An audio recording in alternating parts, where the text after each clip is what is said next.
Sanibonani, welcome back to my channel. Welcome back to enye video. Ngiyabonga kakhulu for tuning in. Thank you very much. Now you guys, asikhulumeni ngodaba luka Musa Khawula.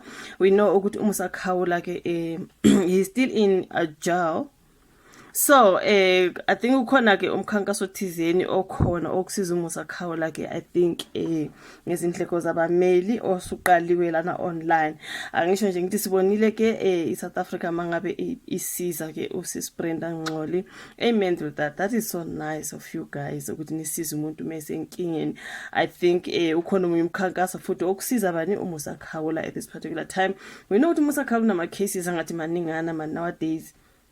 Lela kulu ayilela labo zinqumalo lela liboshelwe khona lenye icala le drunk and driving khona lenye icala lika Khambule. Remember sisana wandile Khambule lelo cala lewo kwakungumuntu wakhe lo wamgwazo washona blah blah blah allegedly.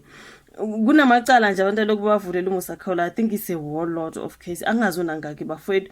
So ngibona ke la ephepheni babhala ngokuthi uqale kumkhankaso wokusiza uMusa Khawula ngabameli because honestly speaking uMusa Khawula udinga usizo bafethu only if naye ngeke uganga ngoba hayi ngeke uganga too much uMusa Khawula naye na umele abambe ama break when it comes ungezwa because wow. Na kuthiwa kuphusha kumkhankaso wokuqoqela ke uMusa wenkosi Musa Khawula imali ezindleko zabameli njengoba ke ziqonga izinkinga zakhe nengalo yomthetho kuvuka amacala ke amadala. We uMusa una 32 bafethu zakhe lo dume ezinkundleni zokuxhumana ke ngokugobhoza ngezindaba zosaziwayo. Na ukhankaso uqale kwi website ebizwa ngeBekhabhadi. I think it's Bekhabhadi. Ngomgqibelo kuvela ukuthi inhloso yawo ukuqoqa ke u50,000 ezinsukwini ezingu20.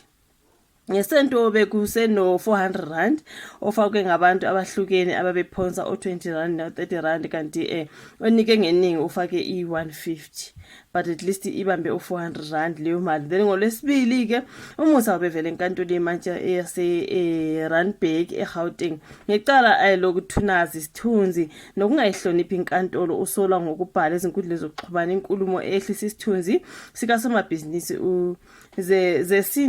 zesimdumise Nxumalo yena uZenxumalo. Okay, now uzobuyela enkantolo futhi uMusa Khawula efanayo ngolesithathu ukuyofaka isicelo ke sebhayili. Ngizwile kukhulunywa ngezi29, that is on Wednesday.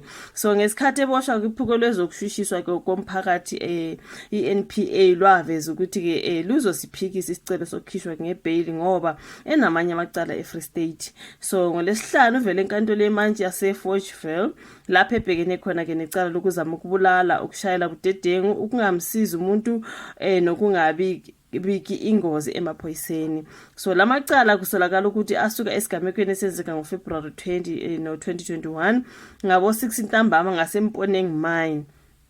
Kusolakala ukuthi ke ummangali nomkakhe babeshayela beya ekhaya emgwaqweni omncane ngesikhathi bebona ke iVolkswagen Polo ipakile eceleni kwendlela. Umsolwa wayemi eduze kwemoto enqunu ngezansi kusho ke uLumka Maganjana okhulumela iNPA. Utheke izithandani zasondela kumsolwa zamtshela ukuthi usendaweni okungamele abe kuyo. Bathi uma ke bejeqeza ngaphakathi emotweni ummangali uthi wabona enye indoda isuke esihlalweni sangemva iya kwesangaphambili igqoka.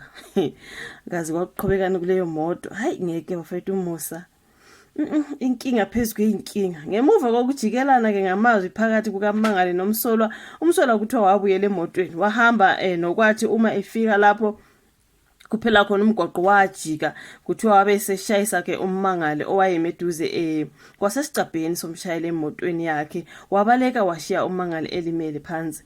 Kuthiwa kamalungu eCommunity Policing Forum ama-CPF ayihamba emgwaqweni ofanayo athola ummangali elimele ebesetshela amaphoyisa akhe. Umsolwa waboshwa esethaveni eseduze wavela enkantolo uqeda kwenza into enje suku khona lapha emathaveni around wadinga kwatholakala uMusa Khawula so kuleyo thaveni ayiseduze wavela enkantolo ngoFebruary 22